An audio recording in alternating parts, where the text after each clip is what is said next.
show you what was left of Battery Gilley right there, and I would like to show you how it looks like before it was hit.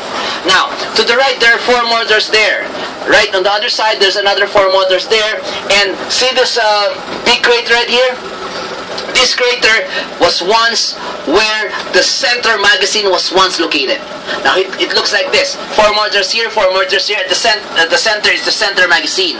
Now, how did it happen? How was it destroyed? See, as early as 5 o'clock in the morning, the Japanese was sitting Corregidor, and the target was Battery Gilley, and the shell sitting Corregidor was getting closer and closer and closer and closer to this target. And finally, around afternoon, a 240mm howitzer from Bataan came down on that area behind our bus. It went down to the ground, and it went bouncing off the ground, and it went inside the open door. And when it went inside the center magazine, it blew up, igniting the tons and tons of powders inside, blowing up, shaking Corregidor right to its very foundation.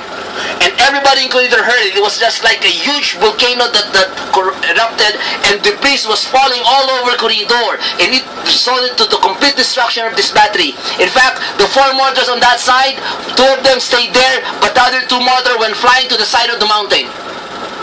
About the 4 mortars here, 1 of the mortars here went flying to near the sea, and the other one went to the road right there. See? And the last 2 mortars went piercing the wall. See that?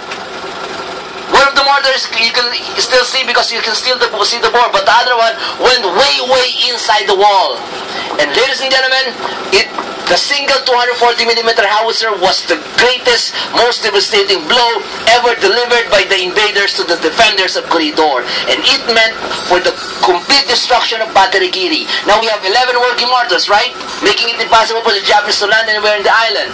But this time, 11 minus 8, that would be 3. And remember earlier, I mentioned that the barrage of bomb was dropped in Battery Way, destroying 2 more mortars. Ladies and gentlemen, right after May 2, there were only 1 mortar left in the whole Corregidor.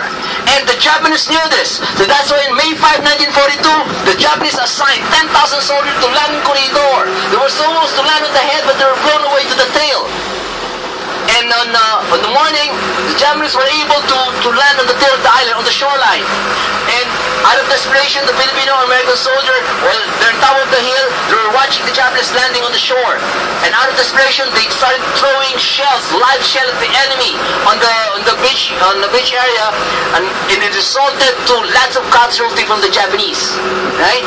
And also on that same day, because there were still other guns and mortars on other islands on the Mar of Manila Bay, half of the 10,000 soldiers were killed on that same day. 1/3 of the landing barge was destroyed. Meaning to say, 1/3 of them was killed even before landing. But still, the Japanese were determined. May 6, 1942, at exactly 10 o'clock, they were sighting on tanks on the tail of the island.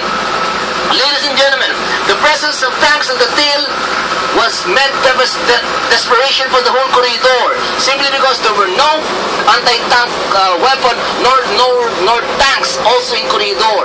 So that's why the presence of tanks meant slaughter for the entire people of the soldiers of Corregidor. So that's why General Jonathan Wainwright ordered to surrender on May 6, 1942 at exactly 12 noon. Corregidor surrendered May 6 at exactly 12 noon of 1942. But before the surrender, General Jonathan